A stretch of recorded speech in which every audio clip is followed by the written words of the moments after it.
हाँ भाई, पहला क्वेश्चन आपका, अमित ने साहूकार से 8,000 रुपये का उधार साधारण ब्याज पर उतने ही वर्षों के लिए लिया जितने ब्याज की दर है। मतलब आपका जो समय है वो किसके बराबर है? दर के बराबर, मतलब time is equal to rate. यदि उसने ऋण अवधि के अंत में ब्याज के रूप में 2,000 रुपये का भुगतान किया तो ब्याज की दर क्या थी? आपको रेट निकालना है। अगर रेट निकल गया तो टाइम भी निकल जाएगा आपका, क्योंकि दोनों की वैल्यू क्या है? आपस में बराबर। प्रिंसिपल कितना है आपका? 8,000। सिंपल इंटरेस्ट कितना आपने क्रिएट किया? 2,000। बाकी उसने मेरे को दे रखा है कि जितना टी है उतना ही आर है। तो मेरे पास एसआई का फॉर्मूला है, SI is equal to P R T upon 100। SI है 2,000, प्रिंसिपल आपका कितना? 8,000 इंटू रेट को आर मान लो, टी को भी क्या बन जाएगा? अगर रेट आपका आर है तो टाइम भी क्या हो जाएगा आपका, क्योंकि दोनों क्या है आपके बराबर, और बटे में क्या लगा दो? 100। जो कटेगा वो काट दो। आर इंटू आर क्या बन गया? ये मल्टीप्लाई में 80 उधर जाके किस में हो जाएगा? डिवाइड में। तो ये बन गया कितना? 2,000। 0 से 0 काट दो, 8 दूनी 16, 8 पंजे 40। आर स्क्वायर की वैल्यू आई 25, तो आर की वैल्यू क्या आएगी? √25। मतलब कितना? आर की वैल्यू कितनी आई? तो रेट अगर आपका 5% है तो टाइम भी कितने परसेंट होगा? 5%, 5 साल। तो उसने आपसे रेट पूछा है तो रेट के आगे आपका 5%, ऑप्शन पहली आपकी राइट। अगला दूसरा क्वेश्चन नंबर 2।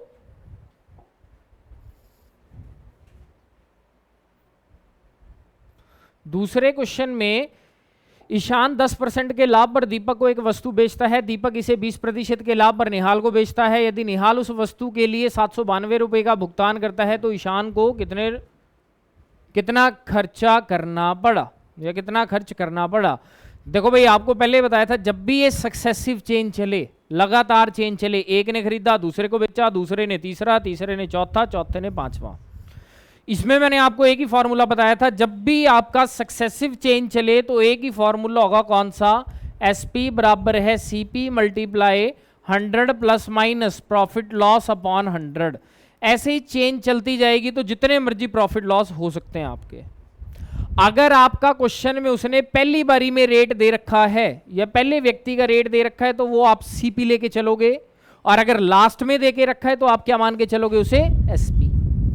इस यहां पे उसने लास्ट में आपको रेट दे दिया तो मैंने मान लिया एसपी कितना? 792 बराबर है सीपी। निकालना है कि पहले वाले बंदे ने कितने रुपए खर्च किए थे या कितने में चीज खरीदी थी, और खरीदने का मतलब आपका सीपी मल्टीप्लाई पहली बार क्या हुआ? प्रॉफिट या लॉस? 10% का प्रॉफिट, प्रॉफिट के लिए प्लस का साइन, कितना आ गया? 110 बटा इंटू दूसरी बार क्या है आपका? 20% का फिर से लाभ, लाभ के लिए फिर से प्लस कर दो, कितना आ गया? 120 बटा, यहां पे जो कटेगा काट दो। सीपी निकालना है 792 एज इट इज, 10 और 10 ऊपर चले गए, 11 और 12 नीचे आ गए। कटेगा तो काट दो, 11 सते 77, 11 दूनी 22, 12 छिके 72, 6 गुणा 10 गुणा 10 कितना आ गया आपका? 600 रुपए। Option second is the right answer. अगला क्वेश्चन नंबर कौन सा आपका? ये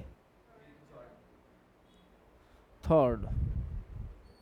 यदि तीन संख्याएं चौथी संख्या से क्रमशः 40%, 120 और 280% अधिक हैं, अधिक मतलब मोर, चौथी से 3 ज्यादा है, तो 4 संख्या है, ये आपकी पहली, दूसरी, तीसरी और चौथी।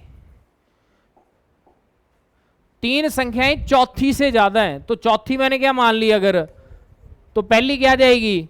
उसका 40% मतलब ज्यादा, तो मतलब 140। दूसरी 120% ज्यादा, मतलब कितनी आ गई? तीसरी 280 ज्यादा, तो कितनी आ गई?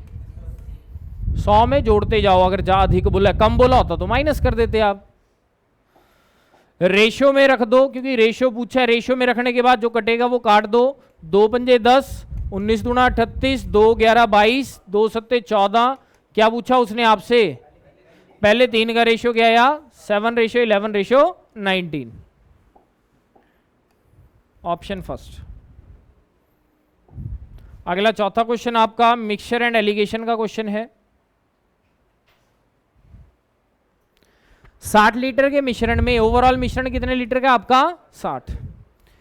दूध और पानी की बात की, मिल्क एंड वाटर 2:1, मतलब अगर कंटेनर में आपका कोई मिक्सचर पड़ा है 60 लीटर, तो उसमें 2 हिस्सा दूध का होगा और एक हिस्सा किसका होगा, आपका पानी का।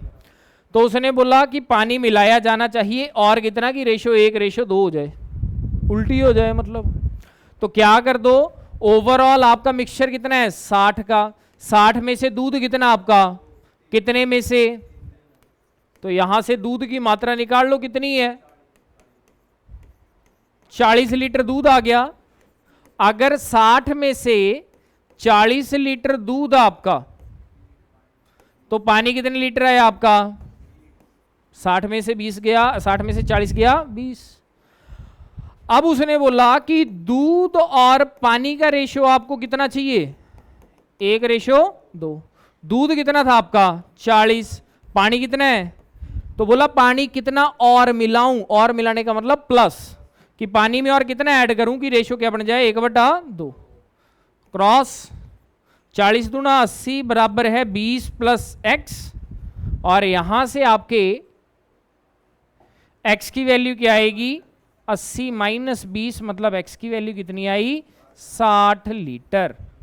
Option third is the right answer, कि अगर उस मिश्रण में आप 60 लीटर पानी और मिलाओगे तब जाके रेशियो क्या बन जाएगा, 1:2। अगला 5वां क्वेश्चन,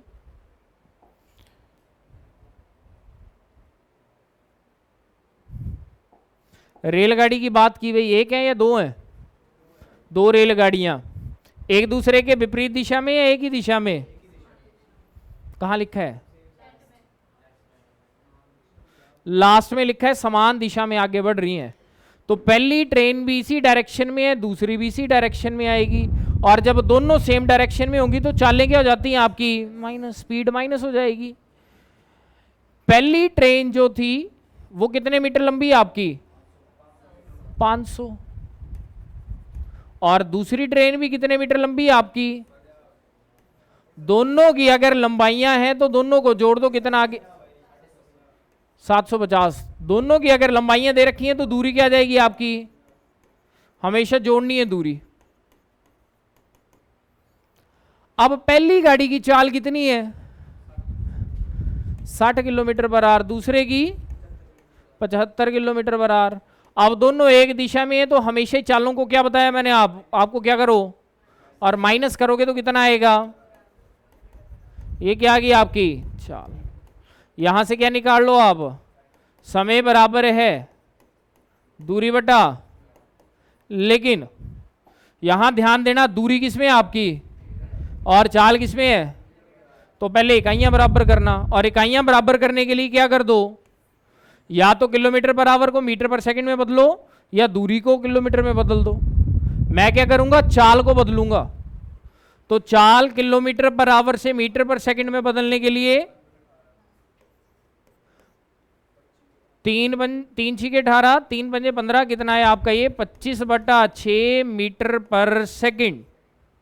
दूरी कितनी थी आपकी, अपॉन चाल कितनी है आपकी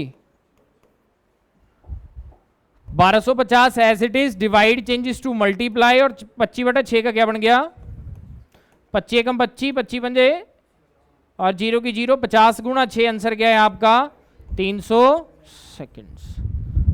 ऑप्शन आपकी कौन सी, फोर्थ। तो तेज गति वाली गाड़ी दूसरी धीमी गति वाली गाड़ी को कितने सेकंड में पार कर जाएगी, 300 सेकंड्स में। क्लियर है। अगला 6वां क्वेश्चन, चक्रवृद्धि ब्याज का क्वेश्चन है।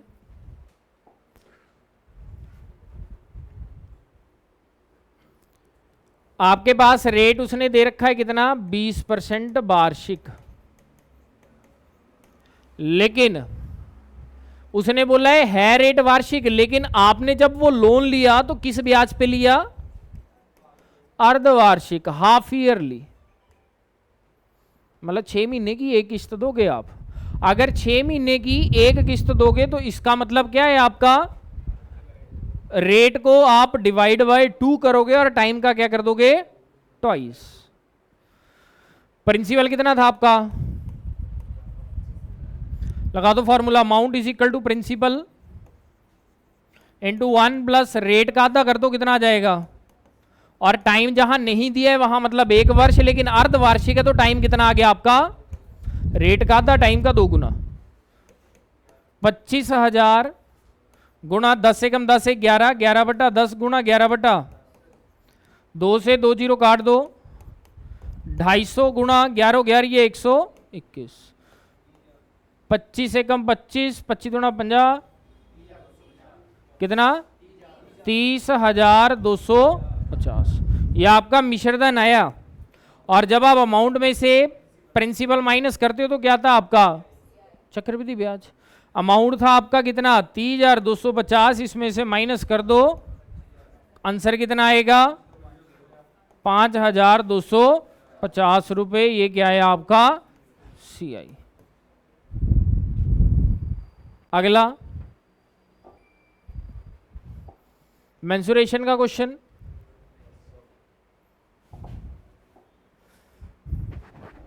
अब उसने बोला एक गोला और दूसरा कौन है आपका शंकु, मतलब कोण आपका। इन दोनों के बोला 12 सेंटीमीटर त्रिज्या एक गोले को पिघलाकर, रेडियस कितनी है इसकी 12 सेंटीमीटर, इसे पिघलाकर एक 12 सेंटीमीटर ऊंचा शंकु में ढाला जाता है, कौन बनाया जाता है इसका। तो बोला शंकु की त्रिज्या बताओ, रेडियस निकालनी है इसकी। हाइट दे रखी है आपको, यहां रेडियस दे रखी है। अगर जितने आपने गोले पिघलाए हैं उतने ही अगर आपके दूसरी डायग्राम, मतलब जब भी दो डायग्राम्स की बात करेगा और दोनों डायग्राम बराबर नंबर में होंगी, पिघलाएगा वो, तो हमेशा ही क्या होगा कि जो वॉल्यूम होगा आयतन पहले ऑब्जेक्ट का, वो हमेशा ही बराबर होगा किसके, दूसरे के आयतन के बराबर। और मेरे को पता है वॉल्यूम ऑफ स्फीयर क्या होता है आपका, बराबर हो जाएगा किसके 1/3 पाई आर स्क्वायर है।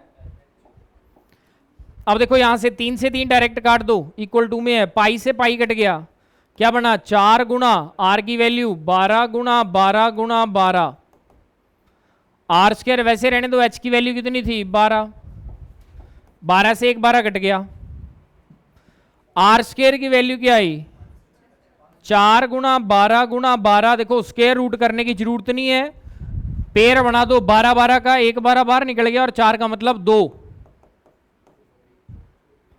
तो आर की वैल्यू आ गई 12 गुना 2, मतलब आर की वैल्यू कितनी आई 24। ऐसे आप गुणा करोगे तब कितना आएगा आपका 576, और 576 का वर्गमूल स्क्वायर रूट जब आप निकालोगे तो क्या आएगा 24। तो रेडियस कितने सेंटीमीटर आ गई आपकी 24 सेंटीमीटर, ऑप्शन 4। अगला HCF भाई देखो करने की जरूरत नहीं है, 26 91 117, 26 और 91 में 13 कॉमन है, तो इसका मतलब 117 में भी क्या हो सकता है, तो 13 दूनी 26, 13 सत्ते 91, 13 नया 117, आंसर क्या है आपका 13, HCF। 9वां क्वेश्चन। हाँ भाई बहुभुज इंटीरियर एंगल का फॉर्मूला लिख लो n/2 × 180, यही होता है ना।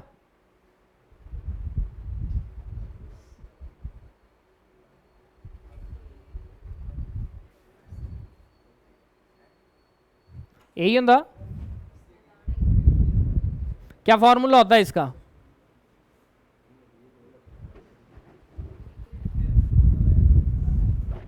क्या फॉर्मूला होता है भाई,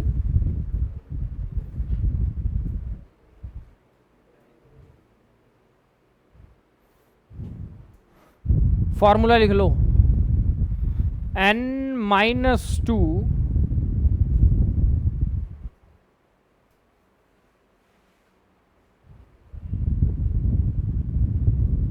× 180 डिग्री, ये होता आपका क्या निकालने का फॉर्मूला, इंटीरियर एंगल का योग सभी भुजाओं के, sum of all angles of polygons. तो पॉलीगन का ओवरऑल क्या आ जाएगा आपका, एन की वैल्यू कितनी है आपकी 15 माइनस 2 इंटू 180, 13 गुणा 180, ओवरऑल सम कितना आ गया इसका 2340। भाई ये सबका योग आया 2340 पूरी पॉलीगन का, बहुभुज का। उसने क्या पूछा है आपसे, अंतः कोण, प्रत्येक का अंतः कोण। अगर टोटल सम 2340 है कितनी भुजाओं का, तो हर एक भुजा का एंगल कितने डिग्री है आपका 156। तो overall sum of interior angle of a polygon क्या फॉर्मूला है, n-2 इंटू 180 डिग्री। अगला क्वेश्चन बेस्ड ऑन नंबर, संख्या आधारित प्रश्न आपके। कोई संख्या मैंने मान ली x, x का 1/2 का 3/4 बराबर है 120 है। तो संख्या पूछा उसने आपसे, x बराबर है 120, नीचे वाली टर्म में ऊपर चली गई और ऊपर वाली नीचे, 40 दूना 80, 80 चौके 320। x की वैल्यू क्या आई आपके पास 320, option third is the right answer. अगला प्रॉफिट एंड लॉस का क्वेश्चन। उसने बोला विक्रय मूल्य और क्रय मूल्य, विक्रय मूल्य 9 और क्रय मूल्य आपका 5। 9 की मैं बेच रहा हूं, 5 की खरीद रहा हूं, प्रॉफिट होगा या लॉस, लाभ होगा कितने रुपए का, किस पे, और गुणा में क्या लगा दो, तो क्या आएगा 20 चौके 80%, ऑप्शन थर्ड। क्योंकि मेरे पास देखो प्रॉफिट परसेंट का फॉर्मूला होता है प्रॉफिट अपॉन क्रय मूल्य गुणा 100। प्रॉफिट हुआ 4 रुपए का, किस पे 5 रुपए पे, और गुणा 100, कैलकुलेट कर लो। अगला हाँ मैं देखो ट्रिग्नोमेट्री का क्वेश्चन।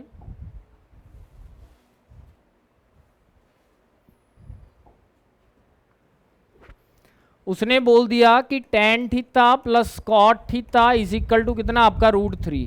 यहां ध्यान देना उसने पूछा क्या है, क्या पूछा उसने आपसे, पावर में क्या लिखा उसने, और 6 कैसे बनता है आपका, तो मतलब मेरे को tan की पावर 3 भी लेके आनी है और tan की पावर, तो क्या कर दो cubing both side, a plus B का whole cube, a cube plus B cube plus 3 into A into B into A plus B, यही फॉर्मूला होता है ना आपका।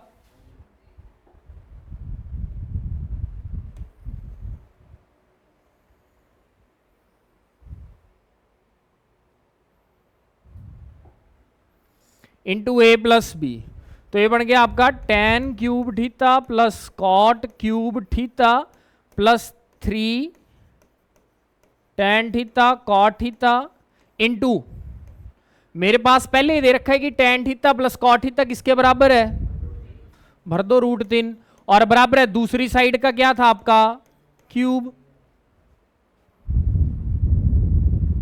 वो क्लियर है। अब plus cot cube theta plus 3 into tan theta, और ध्यान रखना कॉट हमेशा ही tan का उल्टा होता है, 1/10 इंटू √3 इज इक्वल टू 3√3, √3 का क्यूब का मतलब हुआ 3√3। अब tan cube theta plus cot cube theta plus 3√3 is equal to 3√3 cut गया, क्योंकि प्लस का उधर जाके माइनस हो जाएगा और ये क्या बन जाएगा 0। तो मेरे पास tan cube theta plus cot cube theta क्या बन गया आपके पास 0। अब 3 मैंने खत्म कर दिया, बचा गया मेरे पास 2। अब 3 को 2 मतलब 3 से 6 कैसे बना सकता हूं मैं, स्केयरिंग कर दो, अगेन स्केयरिंग बोथ साइड। ए था आपका tan क्यूब, इसका स्केयर जब आप करोगे क्या बन जाएगा tan 6, 3 दूनी 6, कॉट दी पावर भी कितनी बन जाएगी plus 2 A B is equal to 0। मैंने आपको बताया tan का उल्टा कॉट, कट गया आपस में, बचा गया tan की 6 प्लस कॉट की 6 प्लस 2 बराबर है 0। आपसे ये टर्म पूछा है तो प्लस का 2 उधर जाके किसका हो गया, आंसर गया tan की 6 प्लस कॉट की 6 इज इक्वल टू माइनस का 2। ये ध्यान रखना एसएससी सीजीएल के लिए, ग्रेजुएट लेवल या पुलिस के लिए, स्टेट पुलिस के लिए, एक आधा ट्रिग्नोमेट्री का। वो क्लियर है? वो क्लियर है? अगला नहीं है क्लियर, लास्ट में पूछ लेना।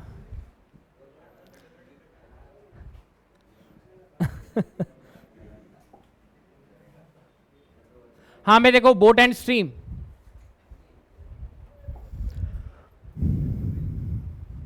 अब देखो अनुकूल और प्रतिकूल। अनुकूल मतलब ये मान लो आपका क्या जा रहा है, पानी जा रहा है इस डायरेक्शन में नीचे की ओर,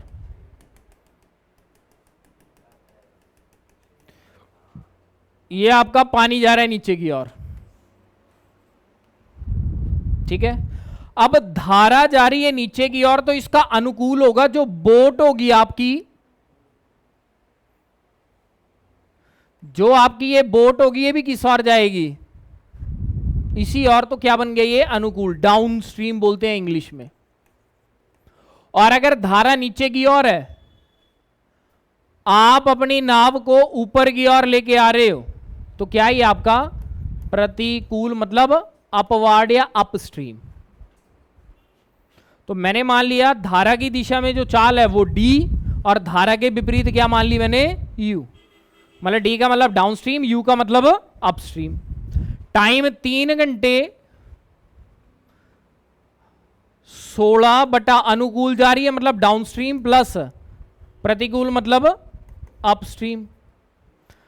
time is equal to distance upon, sorry क्या थे आपका, time is equal to distance upon speed. Speed मैंने मान रखी है डाउनवर्ड की ओर डी किलोमीटर पर आवर, और अपवर्ड की ओर क्या मान रखी है, यू किलोमीटर पर आवर। पहली स्टेटमेंट में दे रखा है। दूसरी स्टेटमेंट में क्या बोला उसने, 2 घंटे में अनुकूल कितना जा रहा है वो, और प्रतिकूल कितना जा रहा है। इक्वेशन नंबर, अब आपने क्या करना, देखो एलसीएम वगैरह ले लो, इसको ले जाओ ऊपर, क्या बन गया 3du is equal to 16u plus 10d। दूसरी क्वेश्चन में इसका भी एलसीएम लेके इसे ले जाओ दूसरी साइड, क्या बन गया 2du is equal to 24u plus. अब आप क्या करो, या तो d को खत्म करो या u को खत्म करो, और खत्म करने के लिए क्या करना पड़ेगा, या तो d को बराबर करो 10 के, और अगर u खत्म करना तो u को बराबर करो। अब मेरे को उसने क्या पूछा है, लास्ट में क्या पूछा है, धारा के अनुकूल। अनुकूल का मतलब क्या, डाउनस्ट्रीम। डाउनस्ट्रीम का मतलब d, तो मतलब आपको d की वैल्यू पता होनी चाहिए। अगर d की वैल्यू पता करनी है तो आपको किसे खत्म करना पड़ेगा, और u को खत्म करने के लिए क्या करो आप, इसे 3 से गुणा कर दो, और इस पूरी इक्वेशन को किससे गुणा कर दो, तो क्या बन गया आपका ये 9du बराबर है 48u plus 30d, 4du 48u 10d, sign change कर देते हो आप, 10वीं में पढ़ा होगा आपने, कट गया, क्या बना आपका ये 5du is equal to 20d, d से d कटा, u की वैल्यू क्या आई 20/5 मतलब 4। एक इसकी वैल्यू आई u की आई, अगर u की वैल्यू 4 आई तो किसी में भी पुट कर दो यहां u की वैल्यू, क्या बन जाएगा आपका ये 3d इंटू यू बराबर है 16 into 4 plus 10d, 12d minus 10d बराबर है 64, और 2d बराबर है 64, और d बराबर है कितना आ गया 32। डाउनस्ट्रीम की स्पीड आपकी 32 है। जाना कितने किलोमीटर आपने, वो जाना कितने किलोमीटर है 64। स्पीड कितनी है आपकी, कितने घंटे लोगे आप, थर्ड ऑप्शन 3। अगला नोट कर लेना बाद में, ठीक है।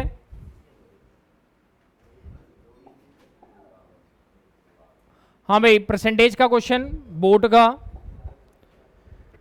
एक चुनाव में दो उम्मीदवार ए और बी के बीच कड़ा मुकाबला है। उम्मीदवार ए वैलिड वोट्स का 54% प्राप्त करता है, 3200 से जीत जाता है, और डाले गए 20% अवैध हो गए। तो बताओ डाले गए कुल मतों को ज्ञात कीजिए कितने मत हैं। मैंने मान लिया 100% डले टोटल वोट, 100 में से 20% मेरे इनवैलिड, तो वैलिड कितने हुए आपके। अब 80% में से कितने परसेंट जीतने वाले लिए, तो 80 का 54% निकाल लो, 43 पॉइंट। ये जीता हुआ कैंडिडेट है। अगर 80 में से 43.2 एक बंदे को पड़े तो दूसरे को कितने पड़े होंगे, 36 पॉइंट। अब जीतने वाले ने हारने वाले को मेरे अकॉर्डिंग कितने से हराया, इनको माइनस कर दो, कितना आया 6.4% की वैल्यू क्वेश्चन में कितनी दे रखी है आपको, 6.4% बराबर है कितना आपका 3200। तो 1% की वैल्यू कितनी आई 3200 बटा 6.4 काट के आ गया कितना। अगर 1% की वैल्यू तो 100% की वैल्यू कितनी आएगी 500 गुणा 100 मतलब कितना 50,000। Option third. और लास्ट क्वेश्चन आपका सिक्कों का क्वेश्चन है। अब इसमें एक चीज ध्यान रखना, जो भी क्वेश्चन है उसमें उसने बोला यदि जितने 25 पैसे के सिक्के हैं उससे 3 गुने जो हैं वो 1 रुपए के सिक्के हैं, तो 25 पैसे के सिक्के क्या मान लिए मैंने, तो 1 रुपए के कितने आएंगे, और टोटल 1 रुपए 25 पैसे और 50 पैसे के टोटल कितने सिक्के हैं आपकी जेब में। अगर 220 में से x और 3x आपके 25 पैसे और 1 रुपए के हैं तो 50 पैसे के कितने आएंगे 220 माइनस x प्लस 3x मतलब कितना आ गया। और बैग में कितने रुपए हैं आपके पास 160। मैंने आपको क्लास में भी समझाया था कि रुपए कब बनते हैं, जितनी वैल्यू मल्टीप्लाई जितनी सिक्के, जितना वैल्यू मल्टीप्लाई जितनी क्वांटिटी। तो मेरे पास 160 रुपए हैं जिसमें 25 पैसे के x सिक्के हैं प्लस 1 रुपए के 3x हैं प्लस 50 पैसे के 220 माइनस 4x हैं। अब ध्यान से देखना यहां क्या है आपके, ये यहां भी क्या है, लेकिन बाकी दो में क्या है आपके, या तो रुपयों को पैसों में बदल लो या पैसों को किस में बदल लो। तो मैं क्या करूंगा रुपए को पैसे में बदलूंगा। तो 25 पैसे को वैसे रहने दो, 25 पैसे गुना x क्या बन गया 25x। बैठो बैठो। 1 रुपए का मतलब कितने पैसे, 1 रुपए का मतलब 100 पैसा, 100 इंटू कितना आ गया 50 गुणा 220 11,000 माइनस 50 गुणा 4 200x बराबर है 160 गुणा, क्योंकि ये रुपए भी किस में बदल लिए आपने पैसे में, 25 पैसे प्लस 300x माइनस 200x बराबर है 16,000। ये प्लस का 11,000 उधर जाके 325 में से 200 गया बराबर है, और x की वैल्यू कितनी आई 5,000 बटा 125 125 40 ओवरऑल काट के आएगा 40, 125 चौका 500 और 0 की 0। तो आपके पास x की वैल्यू आई 40। क्या पूछा उसने आपसे 50 पैसे के सिक्के, और 50 पैसे के कितने सिक्के थे, कितने सिक्के थे भाई 50 पैसे के 220 माइनस 4 इंटू एक्स 220 माइनस 160 कितना आएगा आपका। Option first A is the right answer. ठीक है, एक्स आया आपका 40 जो कि आपने मान रखे हैं 25 पैसे। अगर 25 पैसा पूछता तो क्या आंसर आता आपके पास 40 हो जाएंगे। ये थे आपके, काउंट करो कितने ठीक है कितने गलत है।